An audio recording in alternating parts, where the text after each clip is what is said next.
ce que je vais faire, c'est un petit peu l'archéologie de la présentation précédente et pour répondre un peu par avance à une question que vous aurez à poser et qui pourrait poser à mon tour, ce sera centré sur un autre domaine de l'écologie, et l'écologie des écosystèmes qui est relativement distincte de l'écologie des populations.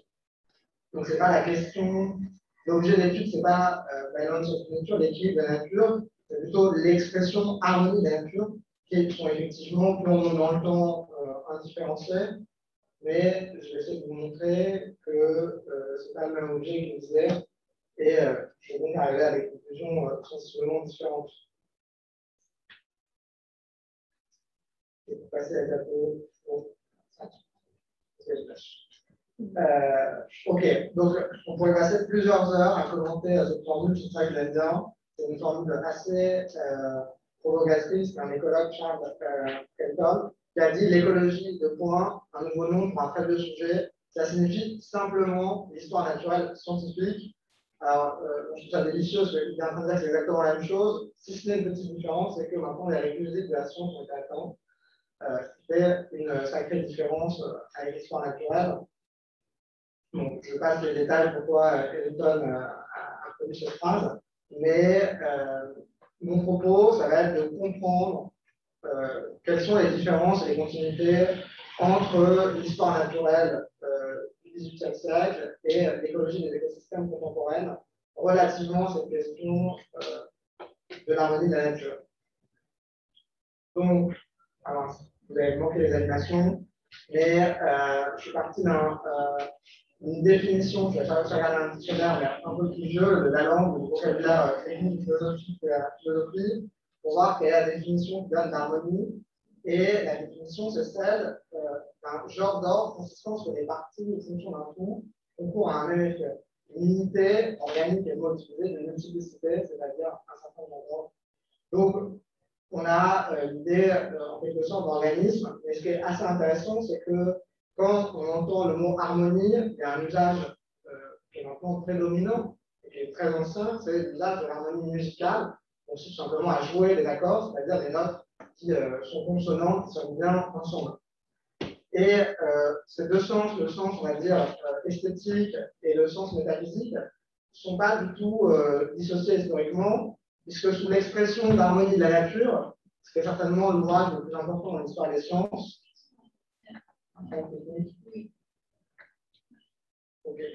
c'est l'ouvrage de Kepler, L'harmonie des mondes, donc de 79, où l'objet n'est absolument pas ce qui viendra à l'écologie, mais plutôt la cosmologie. Et Kepler considérait qu'il y avait une harmonie du système solaire, notamment parce que les planètes jouaient des accords musicaux. Vous voyez, Saturne, Jupiter, Mars, Vénus et Mercure qui font une belle symphonie, tout ça organisé par la providence divine. Donc, je fais un aparté, je ne vais pas développer Kepler, mais c'est historiquement un sens très important de se dire que l'harmonie de la nature, c'est-à-dire que le monde est bien conscient de sens qui est beau. Et ce sens-là, on va en quelque sorte le retrouver dans l'histoire naturelle. Donc l'harmonie de la nature, premier sens au sens cosmologique, et le deuxième sens auquel on peut penser, c'est l'harmonie écologique. Là, j'ai mis un tableau aussi du 7e siècle assez voisin de Rubens et Hegel, et le jardin d'Éden, juste avant la chute de l'homme. Vous voyez l'ensemble des animaux vivants heureux, le lion batifol avec, je pense, une espèce de rhinocéros à droite et l'autruche. En tout cas, il manque quelque chose de décisif, il n'y a pas de relation de prédation et de compétition. Et c'est l'harmonie en ce sens où, évidemment, c'est un état idyllique, ontologique, dans ce sens où tout le monde semblerait bien s'entendre. Et c'est certain que si c'est ça l'idée qu'on a de l'harmonie écologique, bon, bah, il n'y a rien de scientifique là-dedans et on va en faire grand-chose. Mais ce qui est intéressant, c'est de revenir à la définition que donnait Lalande. Donc, d'un côté, il y a, c'est ce que j'ai oublié de récapituler, il y a une très forte connotation théologique et esthétique, aussi bien chez Kepler que dans l'histoire naturelle. C'est l'harmonie de la nature, elle a été établie par Dieu, et en observant la nature, on voit qu'elle est belle, preuve de l'existence de Dieu, c'est la preuve physico-théologique. Et si on regarde au XVIIIe siècle et au XVIIe siècle, les ouvrages qui parlent d'harmonie de la nature, c'est dans ce but apologétique de démonstration de l'existence de Dieu. Et donc, au premier abord, en tant qu'historien des sciences, si on voit ça, on peut se dire que tout ça, c'est de l'idéologie scientifique, c'est de la proto-science, il y a quelque chose, il y a beaucoup d'obstacles épistémologiques à surmonter, pour parler un peu en des termes bachelardien, avant d'atteindre la science. Problème, c'est, et ça on l'a vu un peu tout à l'heure dans la présentation précédente, malgré toute la charge, toute la connotation théologique et esthétique de l'expression qui fait qu'elle a été abandonnée, est-ce que le concept ne persiste pas néanmoins en écologie? Et une preuve à la fois simple et rapide, c'est qu'en reprenant la définition de la langue, l'harmonie de la nature, ce serait l'existence d'êtres naturels, une forme de totalité organisée, c'est-à-dire une différenciation entre parties d'un tout. Si vous regardez un schéma, donc ça c'est un écosystème, j'allais dire pour les nuls, fait par un philosophe, c'est quoi basiquement ce qu'on dit l'écologie des écosystèmes? Un des grands objets d'étude, c'est les chaînes trophiques, c'est de distinguer des producteurs, des consommateurs primaires, secondaires, etc. Et le système de nutriments de matière organique boucle grâce aux décomposeurs. Et le moteur de tout ça, d'un point de vue thermodynamique, c'est l'énergie solaire qui est dissipée sous forme de chaleur. Et donc, si vous regardez ce schéma et vous tentez de lui appliquer la définition de la langue d'harmonie, il y a une totalité qui est décomposable en partie fonctionnelle. Être un producteur, c'est une fonction de production de matière organique. Être un décomposeur, c'est décomposer la matière organique, etc. C'est-à-dire que si on essayait vraiment d'être stricto sensu, le concept d'écosystème semble tomber sous la description d'harmonie. Alors évidemment, si je dis ça, c'est une espèce de saut temporel très fort, et donc l'objet de la communication, ça va c'est de comprendre comment ça se fait qu'on retrouve encore l'idée alors que le mot a entièrement disparu, et quels sont en quelque sorte les intermédiaires entre ce que je vous ai montré avant et l'écologie des écosystèmes contemporains. Donc, je balaye de manière très rapide, hein, forcément, plus de 2 siècles d'histoire des sciences de la vie. Et donc, il manque beaucoup d'étapes intermédiaires. Ce n'est pas une genèse de comment on arrive au concept de l'écosystème de Guinée.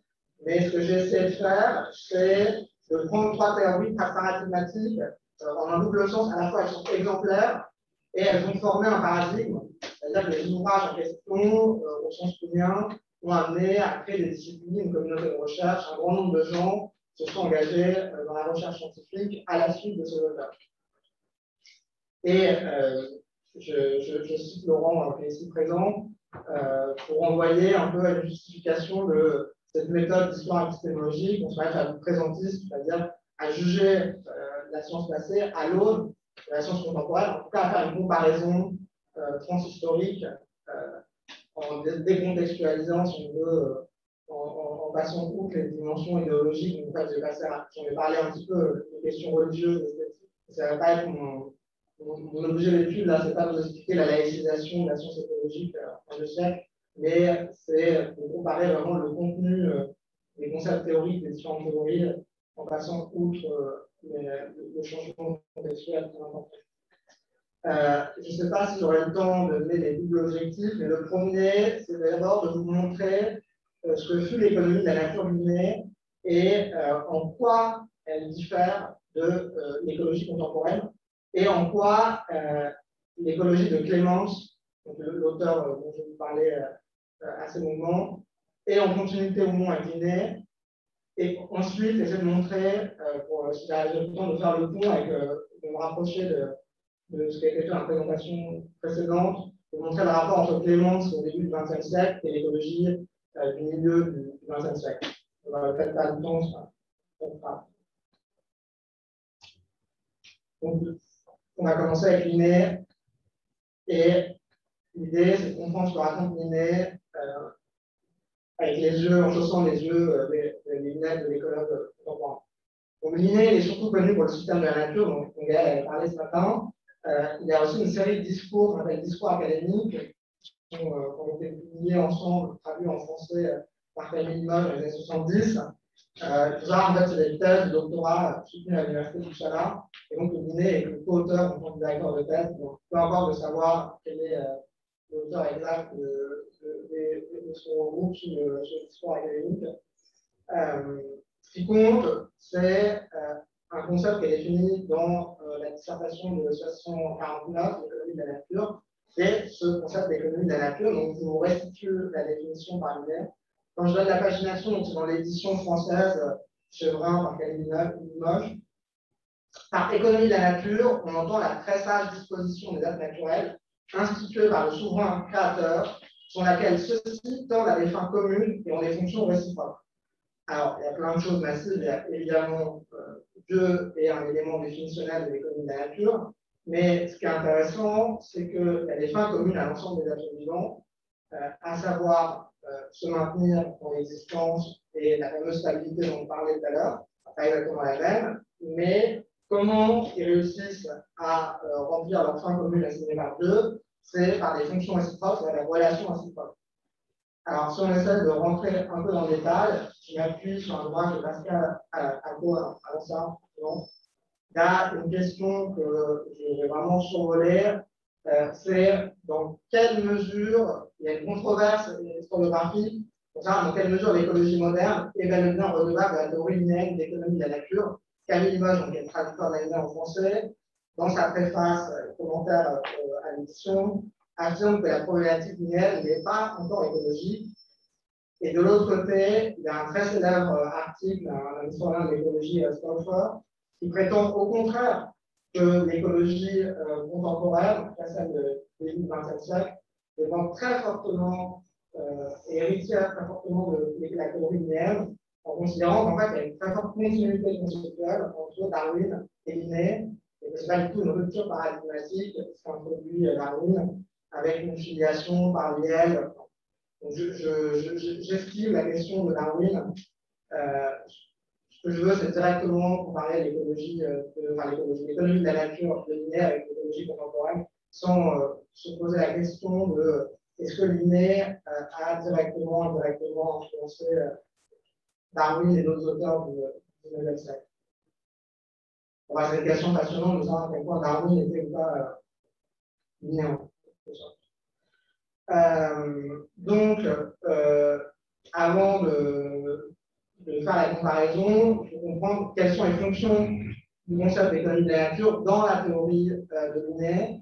Et j'en relève deux, c'est là où je m'appuie sur un ouvrage d'histoire de l'écologie de Pascal Acco.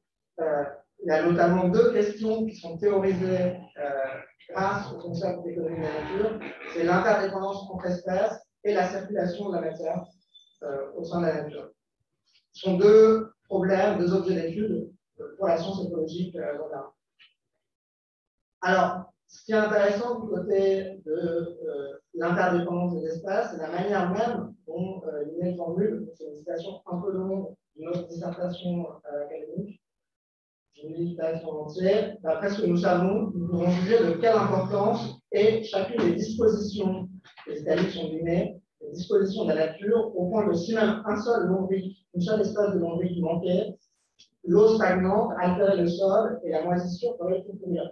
Si une seule fonction importante manquait dans le monde animal, on pourrait craindre le plus grand désastre dans l'univers. Si dans nos terres, les moineaux périssaient tous, nos plantations seraient la proie des grillons et d'autres insectes. La nature privée des porcs serait infestée de serpents, et notre patrie également, les rats seraient plus forts ou bien en maison que la famille. Et si la famille des chats disparaissait tout à fait. Donc, ce qui est intéressant ici, c'est qu'en fait, Linné fait une espèce de raisonnement contre-factuel. Que se passerait-il si une espèce venait à disparaître? Et étant donné la solidarité mutuelle des espèces entre elles, il y aurait un désastre écologique, on dirait un effondrement écologique. Alors, c'est un raisonnement contre-factuel, mais précisément, pour Linné, c'est une possibilité qui n'adviendra jamais. Donc, en fait, la question de savoir si Linné envisage la possibilité d'une transformation dans la nature, un changement, oui, mais au mieux, en quelque sorte, c'est sous la forme de l'effondrement, et il n'adviendra pas. Pourquoi? Parce que Dieu a fait une œuvre bien réglée, à savoir qu'il a réglé les taux de prédation et de reproduction de telle sorte qu'il ne vienne jamais à ce qu'une espèce s'éteigne. Et donc la condition pour assurer le fixisme, c'est-à-dire la stabilité des espaces sur le temps long, c'est ce qu'on appelle l'équilibre naturel dont on a parlé tout à l'heure. La nature est réglée de telle sorte que les populations, les abondances des populations ne fluctuent pas trop, pas au point qu'une seule puisse atteindre jamais la valeur zéro, c'est la disparition d'un espace qui entraînerait la disparition de l'ensemble du système. Donc là, c'est l'idée d'un système bien réglé. On a vraiment l'image de la montre qui aurait été réglée par l'horloger. Il y avait un autre texte en fait, que je voulais aussi vous lire avec confinement sur le diaporama. C'était, je vais vous le lire maintenant, c'est toujours un extrait, cette fois-ci non plus de la police de la nature, mais de l'équilibre de la nature. Les animaux, donc c'est sur la question sur les relations entre les espèces et les genres. Les animaux ont été créés d'abord pour conserver la proportion parmi les végétaux, ensuite pour orner le théâtre, après avoir supprimé de la terre les choses inutiles et superflues, pour aussi faire disparaître les impuretés produites par la fermentation et la putréfaction des cadavres, et enfin pour favoriser la multiplication et la reproduction des plantes et leur rendre de multiples services. Et Linné met en italique dans le texte, les animaux ont été créés pour conserver la proportion parmi les végétaux, ensuite pour orner le théâtre, orner aussi en italique. Et là, c'est pour ça que j'avais mis le titre Une belle œuvre. En fait, c'est un vocabulaire d'esthétique architecturale dont il est en train de parler. Quand il parle de proportion, c'est un rapport entre grandeur, et cette proportion entre des éléments dont certains ont un rôle ornemental dans un théâtre, en vérité, si on réfléchit bien, c'est du vocabulaire d'architecture qu'il est en train d'utiliser. Il y a vraiment une analogie très forte entre la nature et l'œuvre architecturale, avec Dieu comme grand architecte de la nature. Et il y a une dimension esthétique très forte dans le discours de Linné qui est étroitement corrélée avec la dimension théologique. Et par rapport au texte que je vais montrer, j'ai retrouvé une petite erreur. J'avais dit le titre ici en papillon venait abattre des ailes en Australie sur les effets papillons. On a l'impression que Linné on raconte ça dans le texte sur lequel je reviens. Une espèce disparaît et alors, en cascade, il y aurait des conséquences. Le système de gens sont amplifiés, les effets sont transférés d'espèce en espèce. Ok. Donc, si on essaye de faire la comparaison, quelles sont les principales différences outre la dimension esthétique et écologique? C'est que les parties dont parle ici Linné, c'est les espèces elles-mêmes, et non pas les populations biologiques d'un territoire donné. Et le système dont il parle, c'est la nature. Olivier en a parlé tout à l'heure, balance of nature, harmonie de la nature. L'objet pour lequel on attribue une propriété, l'harmonie ou l'équilibre, c'est la nature dans son entièreté. Et donc, il ne s'agit pas de décrire un certain écosystème, une certaine forêt, une certaine population de lombriques dans la forêt française ou ailleurs. C'est un raisonnement, alors certes, il y a des éléments géographiques comme l'Amérique, mais c'est la biogéographie quand même très large. Et enfin, pour montrer la question de la circulation de la matière, il y a un autre texte de Linné qui parle de l'histoire académique, mais qui est un récit de voyage de Waxworth de ça. Arrivant dans le cimetière d'un village de Francfort, Linné s'est mis relatant son récit, raconte ainsi ce qu'il a vu.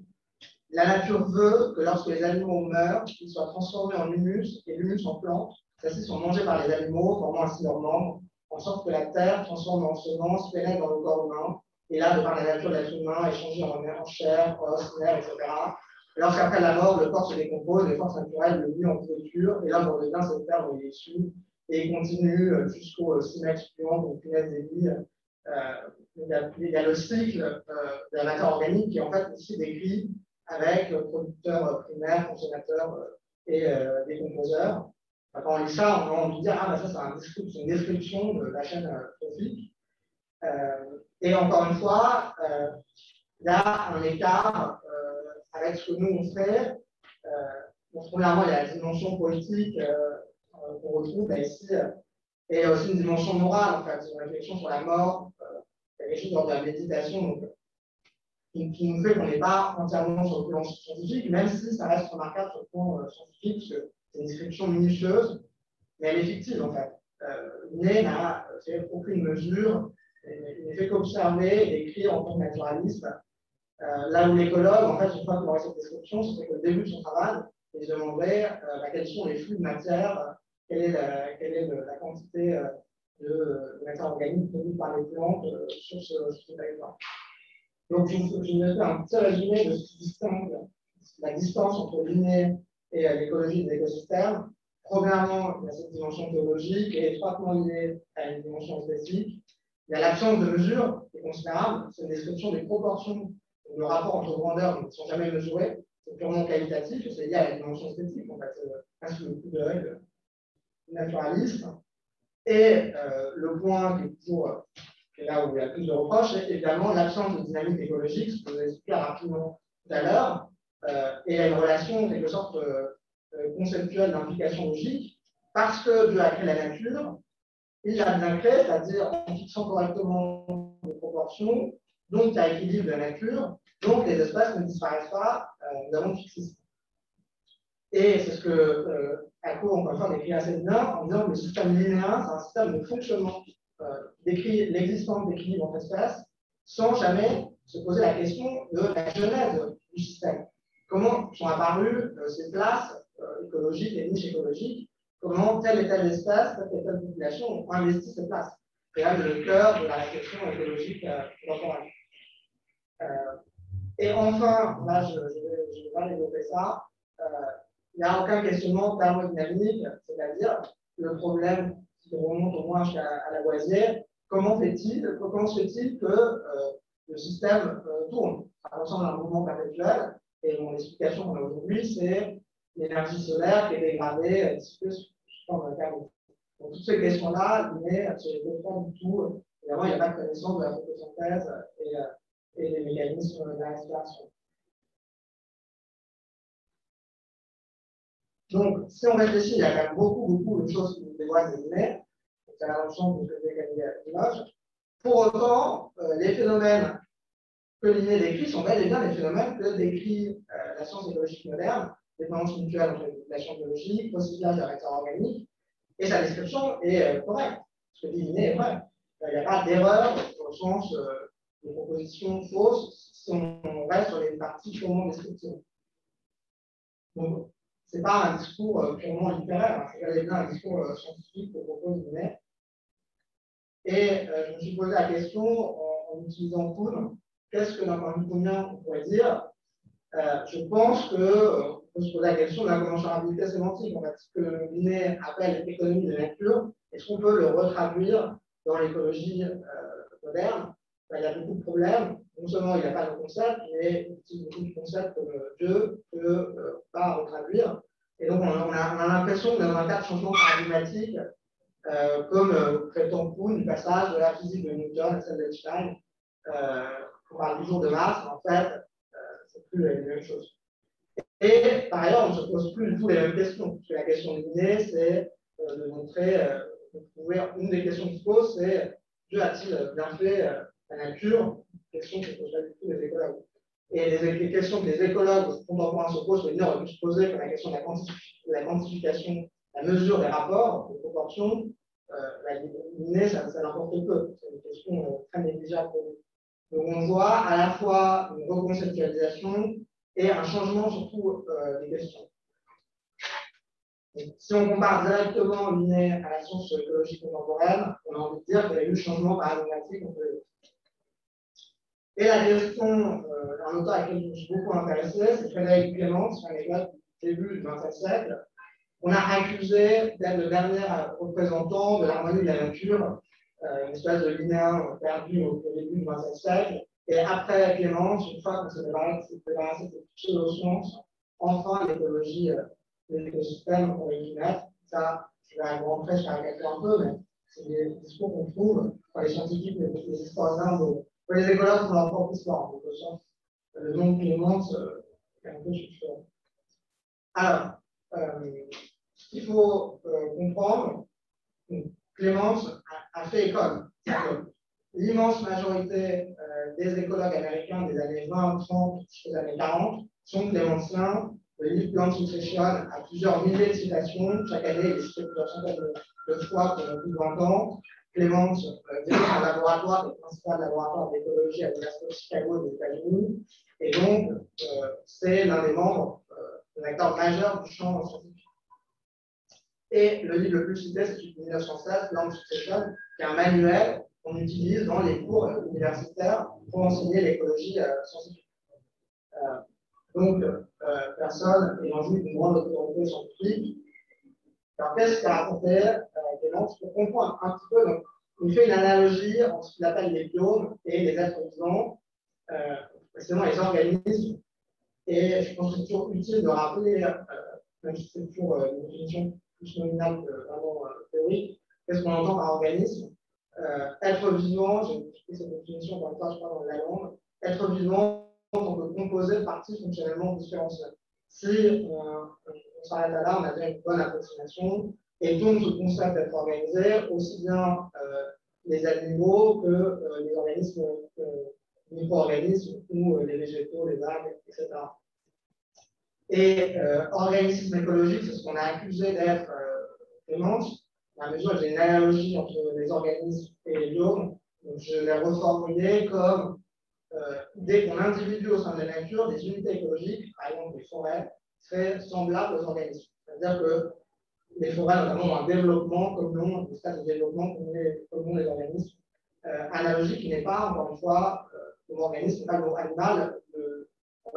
Ce avec quoi Clément fait une analogie, c'est principalement avec les plantes, les botanismes de formation. Donc, il dit que les forêts se comportent comme les organismes. Il a l'idée que la forêt dans son ensemble est comme une plante individuelle.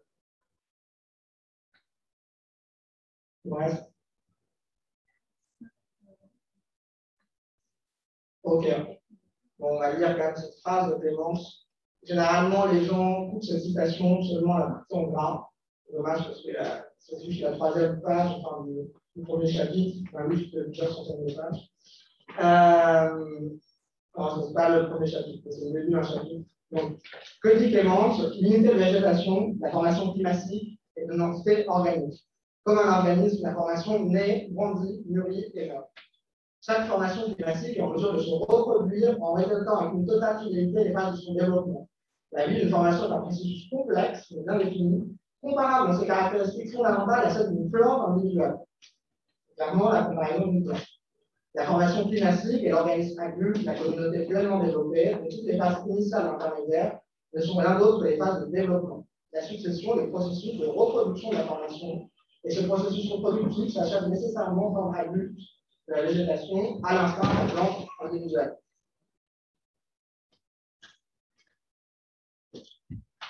Donc, j'ai déjà dit ça, beaucoup de gens prétendent que le texte que je vais vous lire est extrait d'un ouvrage qui serait en quelque sorte liné version 2.0. Et donc, on attribue traditionnellement à Clémence deux thèses. D'une part, le développement de la végétation moléculaire donnée, c'est analogue au développement d'un organisme individuel, ce que je viens de dire. Et d'autre part, qu'il y aurait un état final, le stade adulte, qu'on appelle le climax, qui est déterminé par le climat. En vérité, c'est faux. Ce serait long à expliquer, mais Clémence considère qu'il y a plusieurs stades finaux qui sont possibles. Donc, bref, la théorie est multiclimatique. En fonction des événements qui ont lieu au cours du développement, il y a la possibilité de bifurquer vers une voie développementale non pathologique, il y a une pluralité de voies saines. Et ce n'est pas seulement le climat qui détermine, en fait, c'est multifactoriel. Chaque stade prépare le stade suivant, et donc les espèces présentes assurent les conditions d'existence ou non des espèces du stade suivant. J'accélère un peu là-dessus, j'utilise beaucoup de termes, je distingue des causes initiales, excessives, réactives, stabilisatrices, avec plein d'exemples, je ne vais pas répondre en détail, je suis en parlant. Mais c'est des causes développementales, c'est une théorie complète du développement, depuis l'état de l'IRDH jusqu'à l'état notamment de soi. Et l'idée essentielle que j'en garde, c'est qu'il y a un schéma de circularité causale. C'est les espèces, notamment végétales, qui déterminent le sol, qui en retour déterminent les espèces végétales présentes. il y a une dynamique dialectique, si on veut, entre la physionomie, c'est-à-dire les types de plantes qu'on a, et principalement le sol, mais aussi l'atmosphère sous un couvert végétal, les paramètres de l'humidité sont modifiés, etc. Bon. Donc, si on résume, il y a une idée, c'est une théorie multicausale de la dynamique et la stabilité des communautés biotiques, où la stabilité, comme je le dis, de l'étape finale est en fait permise.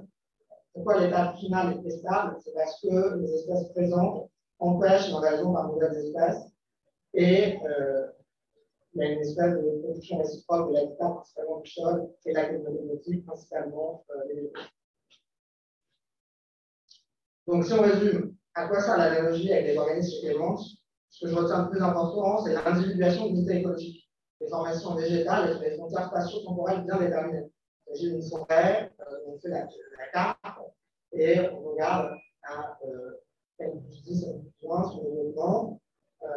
Développement pourquoi? Parce qu'il y a un pattern prévisible, une succession d'étapes.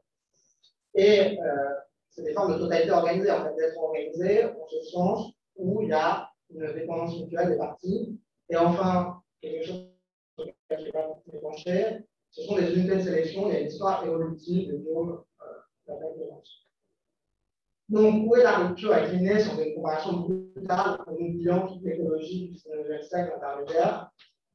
Et ben cette idée d'individuation et surtout de dynamique écologique et évolutive. La succession écologique, le passage d'un stade de développement à l'autre, suppose un changement d'abondance des populations et l'apparition de certaines nouvelles espèces et la disparition de certaines espèces en un lieu donné. Et donc, ce n'est pas du tout un système fixe, ni une fixité sur le long terme évolutionnaire, parce qu'il y a une histoire évolutive des biomes, mais même sur un patron court, il s'agit bel et bien de succession écologique. Et donc, l'idée d'équilibre de la nature a complètement été perdue.